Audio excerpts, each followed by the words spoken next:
Hello there. Welcome to our practice set on percents. Please give this video a thumbs up. Takes about a second.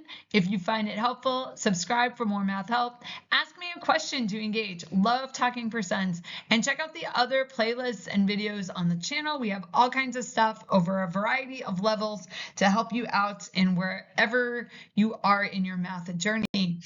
Please pause the video to work these problems on your own, and then unpause, come back to check your work.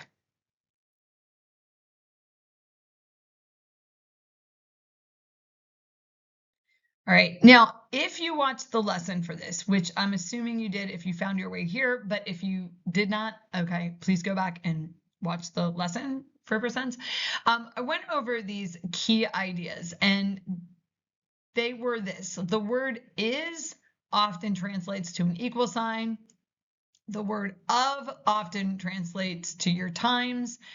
The word what translates to your x. Okay, I should maybe done a different symbol for times there. And the percent is something out of 100. Okay, so out of 100, something out of 100. That's what percent means. And so with those, you have these tools to convert just about anything into a math equation. So what is 45% of 600? What is the x? Is the equal sign. 45% means 45 out of 100, and of is times, and then you have your 600, and now you got it. What is 45% of 600? And then you can navigate that any way you want. You can divide first or multiply first because they have the same rank and order of operations. We'll go ahead and divide first. So 45 divided by 100 is 0.45, and 0.45 times 600 is, I'm working it out at the same time as you, 270. And I feel good about that. Now, here's what you should do, okay? And I'm going to go up to the upper right here. 50% of 600 would be 300, okay? And I think most people can do that. Like 50% of 600 would be half of it. And so half of 600 is 300. So 40% is lower than 300, but not by a ton. Okay, not by a ton. So 270 does fit that, because 40 is not like dropping all the way down to 10%, where you're going to expect it to be pretty low. 50%, you're going to down to 40%. That seems about right. Okay, so that is a good way to check your work, make sure your answer is reasonable. Second one, 16 is what percent of 55? And so we'd have 16 is what percent? So now the what is the out of 100. What out of 100 times 55? And again, you've got some options here. You can, I'll go ahead and multiply straight across. So x times 55 is 55x. 100 times 1 is just 100. And then multiply by 100. So 1600 is 55x. Divide by 55. And 1600 divided by 55 is 29, looks about 29.1%. So, equals x. So about 29.1. Now the directions didn't say where to round to. So if you just said 29%, or you said 29.09 or 29.091, like there were no directions on that. So as long as you landed at that number, you're fine. If I were going to be really, really picky, that's problem one, about that, I would have put it in the directions. All right, 20 is what percent of 150?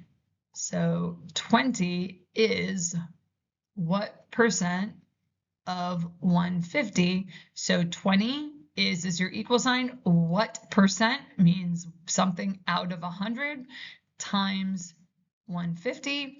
So this is a similar style problem to the one we just had. So we can go ahead and multiply straight across. Okay, that'd be like 150 over 1.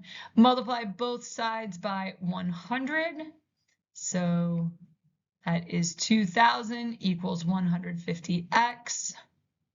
Divide both sides by 150. And we are looking at 1, 2, 3 divided by 150. 13.33%. So 13.333333. There we go. Next one.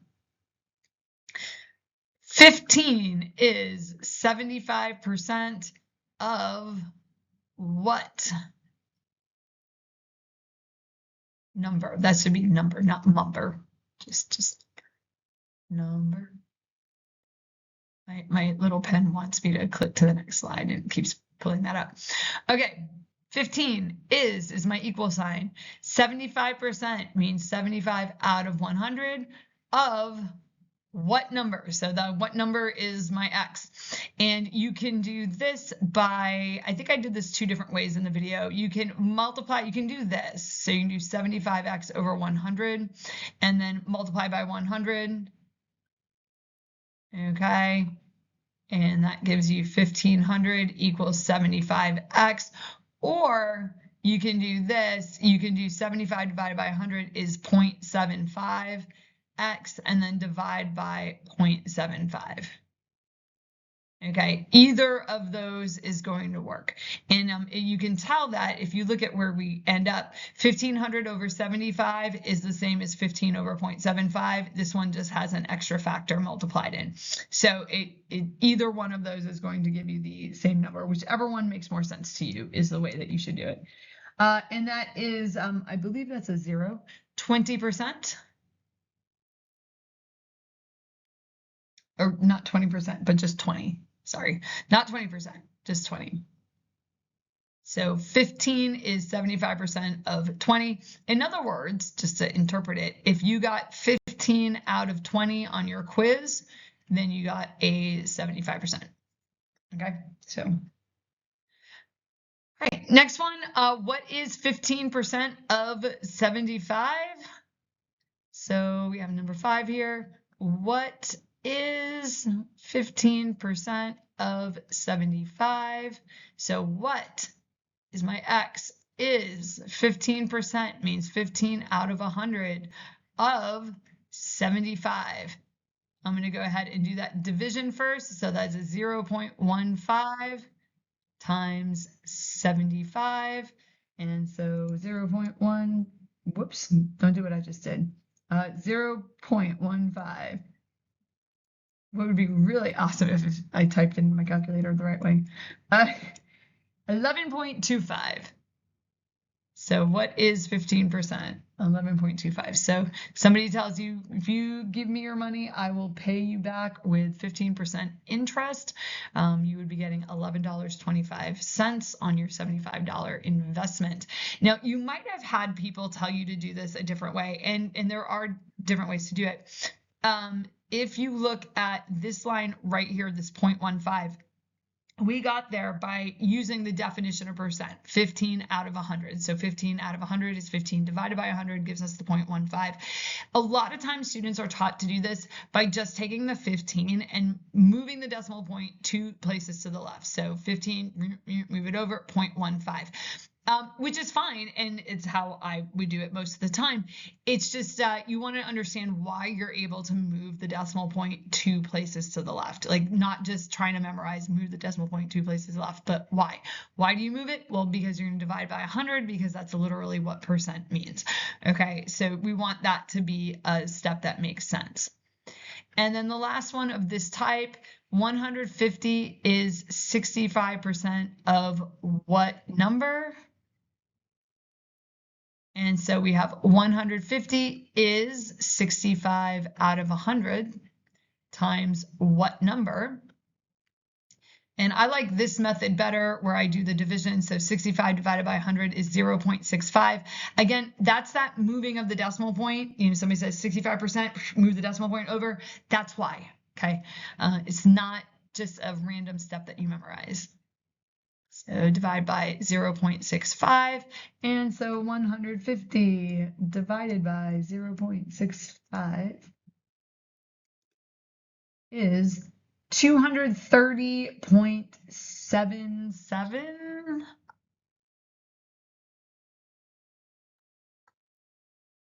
And that is rounded, okay? My calculator is saying 230.7692308. Again, the directions did not tell you what you had to round to. So if you said 231, if you said 230.8, if you said as long as you had that number, so you did it out, you know what I'm talking about.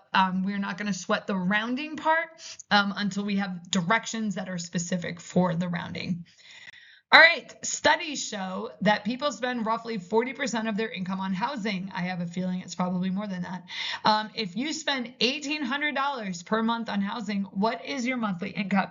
Now, this is one of those word problems that I feel is, this is kind of a dumb problem, because if you're the one paying your bills, you know what your monthly income is. I don't have to calculate my monthly income based on some weird percentage, but you might do this if you were trying to work backwards to find like incomes, but you didn't have the income data, you had like housing data.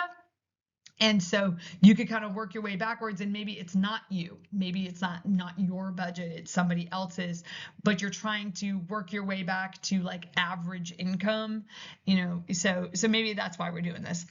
So what do we know? We have the 40%. So I know somewhere in this problem, I'm going to have 40 out of 100. We spend $1,800 per month. Okay. So, and here's my word of, so 40% of their income. Okay. So 45% of the income, and that is $1,800. And so 40% out of 100 times the unknown, which was the income, is equal to $1,800. 40 divided by 100, again, that's going to land you at the 0.4. And divide both sides by 0.4. And we get 1,800 divided by 0.4 is $4,500. Okay, and so maybe that's a problem you need to do. Maybe it's not the most realistic word problem. I don't know. But there you go. A year ago, gas cost $3.15 per gallon, and today it costs $2.95. Now, generally, gas prices do go up, but they do fluctuate a lot. And where I live in the country, they fluctuate like a lot. So, like, I'll go to work and it'll be one price, and it'd be like 20 or 30 cents more by the afternoon. It's pretty wild. I think generally this time, like at the time I'm recording this, I think prices are down a little bit than they were a year ago. Now, this one actually requires an extra step to it, because it says, by what percent did the price of gas decrease? To get that, you need to know how much it decreased by. Okay, and so to get that, we've got to do $3.15 minus $2.95, and we can see it decreased by 20 cents. So we actually needed to do another step in that. We needed to know what was the amount that it decreased by. Now, there are ways to do this without doing that step. Okay, so I'm just like full disclosure, but this makes it fit our template better. So 20 cents is what percent of the original amount, which was the $3.15. So 0.2 is what percent of $3.15. So I'm going to multiply straight across. So 0.2 is 3.15x over 100. We're going to go ahead and multiply by 100. So this will give me 20 is 3.15x, divide both sides by 3.15, and x, I got to do 20 divided by 3.15, and that is we'll say 6.35. And that is a percent, okay, because I was looking at out of 100, so 6.35%. Now, are a couple of other ways to do that. Back when I taught this, we would kind of dive into this and we would look at other ways you can do it. But for most students, you just go find the amount that it decreased by, and you've got your amount decrease versus your percent decrease. So the amount decrease is 20 cents. The percent decrease is 6.35. And be very leery of that, because politicians and everybody else will kind of do a bait and switch where they'll bait you with one number and then they'll, like in their talk, they'll kind of switch it out for the other number to make it look better. So if you wanted to make it look like gas prices went down by a lot, you would pick this number here because it's just a bigger number. If you wanted to make it seem that gas prices did not go down as much, you'd pick this number here. But really, they're expressing the same thing. Just one is an amount and one is a percent. So be careful of that. A survey found that 17% of students say math is their favorite subject. Way too low. Okay, I don't know what their problem is, but way too low. If 180 students responded to the survey, how many listed math as their favorite subject? So we know we've got the 17%. So we've got 17 out of 100. And we want to know, well, I guess we want to know, like, what is 17% of 180? So, or yeah, what is 17% of 180? Because 17% said that math was their favorite subject. So how many would that be? So what is 17%? So the what is the x of 180? So 17 divided by 100 is 0.17 times 180. So let's see, 0.17 times 180. How many of these kids? 30.6. Now, not 30.6. That you can't have 30.6 kids, okay? So what I'm going to do is we've either got to go with 30 or 31, and probably 31 is our safer bet because that would round to it, but I'm going to check both of the numbers just for funsies. And it really could be either one. If it were 30, it would come out to 16.7% if you did the decimal part, and the 31 would be 17.2%. So if you're rounding to the nearest percent, it really could have been either of these. Either of those would round to 17%. So, I mean, I would answer this 30 or 31 students. Just don't leave your answer as 30.6. So if you left it as 30.6, just make a little note to yourself, like, I don't know where we got 0.6 of a student. All right, an item regularly sells for $27 and is on sale for 20% off. What is the sale price of the item? Oh, okay, this is another two-step problem. So we want to know, first of all, what is 20% of 27? Okay, so that is our first part of the problem. So what is my x is 20%, means 20 out of 100 of 27. 20 divided by 100 is 0.2 times 27. So 27 times 0.2 is $5.40. Now, $5.40 is the amount of the discount.